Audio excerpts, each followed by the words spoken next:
So in these videos, I'm going to teach you the tips and tricks that I've learned over the years that has helped me build a strong and willing partner with my horses, and also the things that I do to make sure that my body is able to be balanced as well, and also be the most effective rider that I can be.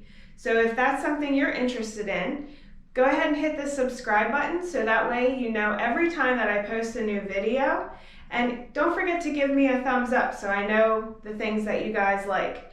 If you have any questions, feel free to email me at myhorsetrainingcoach@gmail.com. That way, if there's a subject that you would like me to cover, I know about it and I can help you with that, because I'm sure you're not the only one that has the questions. All right, keep watching. So this first question comes from Kylie. Kylie wanted to know, how do I know that my leg is in the right position? So I'm going to show you an exercise that you can do to see what part of your leg you're using when you're sitting on the horse. I'll be right back. Hi guys, I'm back. So you notice I went and grabbed my mat and I had a seat on the floor.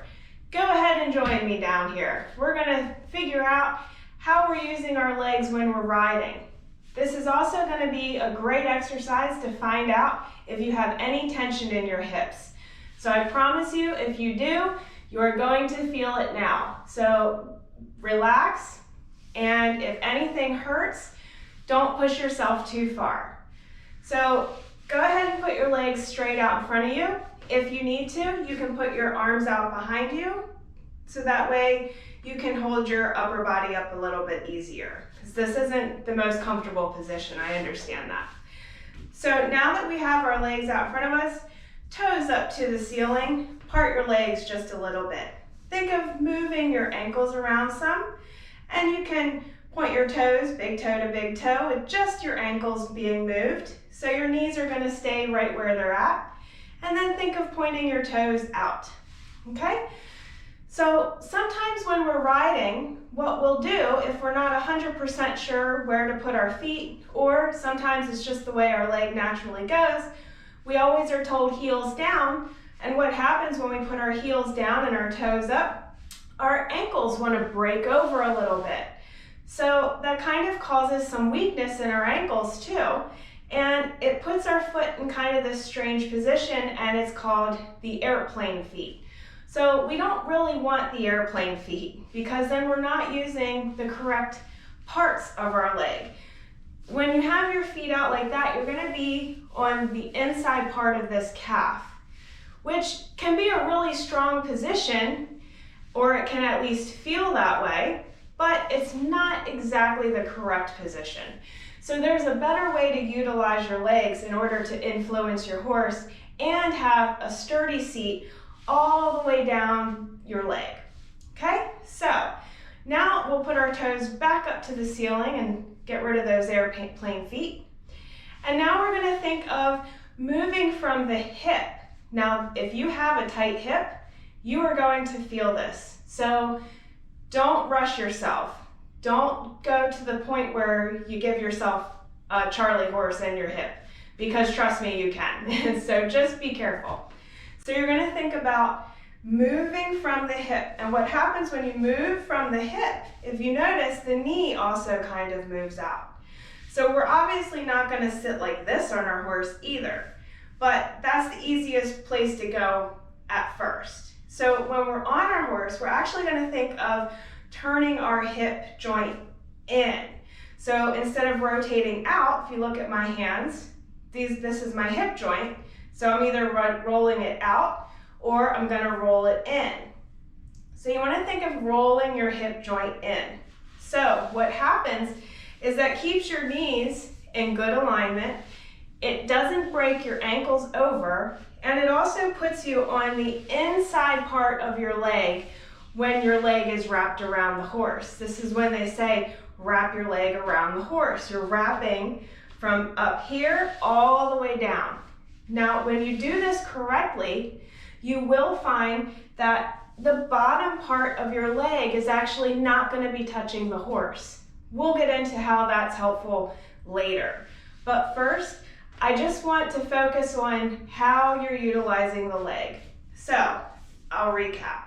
Instead of moving the ankle out and pushing the heels down, that way you're going to think of instead rolling your hip in and pushing weight down through your heels. Obviously, we're not sitting on the horse, so you're not going to really be able to get your heels down, so to speak, but you'll be able to feel this in your leg to see what I'm talking about. Next, I'm going to hop on the ball so I can show you what this looks like on the ball. Keep watching. All right, so I'm back with the ball. If you have your ball, I hope you went and grabbed it. So now we're going to sit on the ball and kind of have an idea of what this feels like when we're sitting on the horse when we turn from our hip. Okay, so I'm going to mount up. Okay, now that I'm sitting on here, now because I have already practiced a lot of making sure that I'm turning my legs from the hip, I naturally already want to sit on here turning from the hip. Now, if you're not used to turning from your hips yet, this is going to feel a little awkward, and more than likely, your legs and feet are going to want to more go out like that, where your knees go out and your toes point out.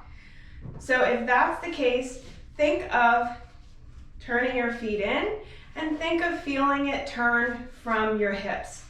If you are not used to this, again, this is going to make your hips feel tight and possibly feel like they want to lock up or cause a lot of pain inside your hip joint. So go slowly, please. Don't hurt yourself.